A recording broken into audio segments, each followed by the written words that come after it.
परीक्षित, देवऋषि नारद जी भगवान के परम प्रेमी और समस्त जीवों के सच्चे हितैषी हैं। कंस के यहाँ से लौट कर वे अनायास ही अद्भुत कर्म करने वाले भगवान श्री कृष्ण के पास आए और एकांत में उनसे कहने लगे, सच्चिदानंद स्वरूप श्री कृष्ण, आपका स्वरूप मन और वाणी का विषय नहीं है। आप योगेश्वर हैं, सारे जगत का नियंत्रण आप ही करते हैं।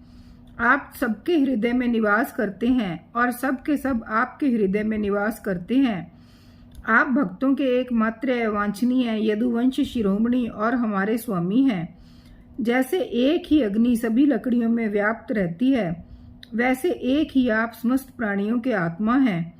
आत्मा के रूप में होने पर भी आप अपने को छिपाए रखते हैं, क्योंकि आप पंचकोश रूप गुफाओं के भीतर रहते हैं। फिर भी पुरुषोत्तम के रूप में, सबके नियंता के रूप में और सबके साक्षी के रूप में आपका अनुभव होता ही है। प्रभु, आप सबके अधिष्ठान और स्वयं अधिष्ठान रहित हैं। आपके सृष्टि में प्रारंभ में अपनी माया से ही गुणों की सृष्टि की और उन गुणों को ही स्वीकार करके आप जगत की उत्पत्ति, स्थिति और प्रलय करते रहते हैं। ये सब करने के लिए आपको अपने से अतिरिक्त और किसी भी वस्तु की आवश्यकता नहीं है, क्योंकि आप सर्वशक्तिमान और सत्य संकल्प हैं। वही आप दैत्य, प्रमथ और राक्षसों का, जिन्होंने आजकल राजाओं का वेश धारण कर रखा है, विनाश करने के लिए तथा धर्म की मर्यादाओं की रक्षा करने के लिए यदुवंश में अवतीर्ण हुए हैं। यह बड़े आनंद की बात है कि आपने खेल ही खेल में घोड़े के रूप में रहने वाले इस केशी दैत्य को मार डाला। इसकी हिनहिनाहट से डर कर देवता लोग अपना स्वर्ग छोड़कर भाग जाया करते थे। प्रभु, अब परसों मैं आपके हाथों चाणूर, मुष्टिक, दूसरे पहलवान, कुबलिया पीढ़ हाथी और स्वयं कंस को भी मरते देखूंगा। इसके बाद शंखासुर, काल, यवन, मुर और नरकासुर का वध देखूंगा। आप स्वर्ग से कल्प वृक्ष उखाड़ लाएंगे और इंद्र के चींचपड़ करने पर भी उनको उसका मजा चखाएंगे। आप अपनी कृपा, वीरता, सौंदर्य आदि का शुल्क देकर वीर कन्याओं से विवाह करेंगे और जगदीश्वर, आप द्वारका में रहते हुए नृग को पाप से छुड़ाएंगे। आप जामवंती के साथ समयंतक मणि को जामवान से ले आएंगे और अपने धाम से ब्राह्मण के मरे हुए पुत्रों को ला देंगे। इसके पश्चात आप पौंड्रक, मिथ्या वासुदेव का वध करेंगे, काशीपुरी को जला देंगे। युधिष्ठिर के राजसूय यज्ञ में चेदीराज शिशुपाल को और वहां से लौटते समय उसके मुसेरे भाई दंतवक्र को नष्ट करेंगे। प्रभु, द्वारका में निवास करते समय आप और भी बहुत से पराक्रम प्रकट करेंगे, जिन्हें पृथ्वी के बड़े बड़े ज्ञानी और प्रतिभाशाली पुरुष आगे चलकर गाएंगे। मैं वे सब देखूंगा। इसके बाद आप पृथ्वी का भार उतारने के लिए काल रूप से अर्जुन के सारथी बनेंगे और अनेक अक्षौणी सेना का संहार करेंगे। यह सब मैं अपनी आंखों से देखूंगा। प्रभु, आप विशुद्ध विज्ञान घन हैं। आपके स्वरूप में और किसी का अस्तित्व है ही नहीं। आप नित्य निरंतर अपने परमानंद स्वरूप में स्थित रहते हैं, इसलिए सारे पदार्थ आपको सत्य नित्य प्राप्त हैं। आपका संकल्प अमोघ है।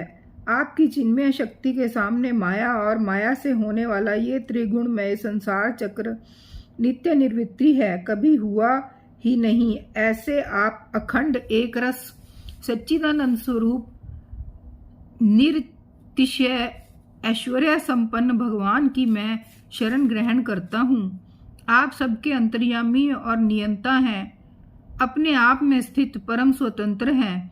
जगत और उसके अशेष विशेषों, भाव अभाव रूप सारे भेद विभेदों की कल्पना केवल आपकी माया से ही हुई है। इस समय आपने अपनी लीला प्रकट करने के लिए मनुष्य का सा विग्रह प्रकट किया है और आप यदु, वृष्णि और सात्ववंशियों के शिरोमणि बने हैं। प्रभु, मैं आपको नमस्कार करता हूँ। श्री शुकदेव जी कहते हैं, परीक्षित, भगवान के परम प्रेमी भक्त देवऋषि नारद जी ने इस प्रकार भगवान की स्तुति और प्रणाम किया। भगवान के दर्शनों से आह्लादित होकर नारद जी का रोम रोम खिल उठा। तदनंतर उनकी आज्ञा प्राप्त करके वे चले गए। इधर भगवान श्री कृष्ण केशी को लड़ाई में मारकर फिर अपने प्रेमी एवं प्रसन्न चित्त ग्वाल बालों के साथ पूर्ववत पशुपालन के काम में लग गए तथा ब्रजवासियों को परमानंद वितरण करने लगे। एक समय वे सब ग्वालवाल पहाड़ की चोटियों पर गाय आदि पशुओं को चरा रहे थे तथा कुछ चोर और कुछ रक्षक बनकर छिपने छिपाने का लुक्का छुपी का खेल खेल रहे थे। राजन, उन लोगों में कुछ तो चोर और कुछ रक्षक तथा कुछ भेड़ बन गए।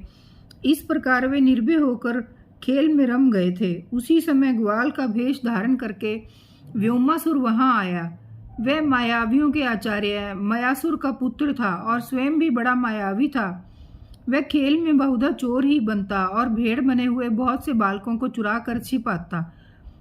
एक दिन महान असुर बार बार उन्हें ले जाकर एक पहाड़ की गुफा में डाल देता और उसका दरवाजा एक बड़ी चट्टान से ढक देता। इस प्रकार ग्वाल बालों में केवल 4-5 बालक ही बच रहे। भक्तवत्सल भगवान उसकी यह करतूत जान गए।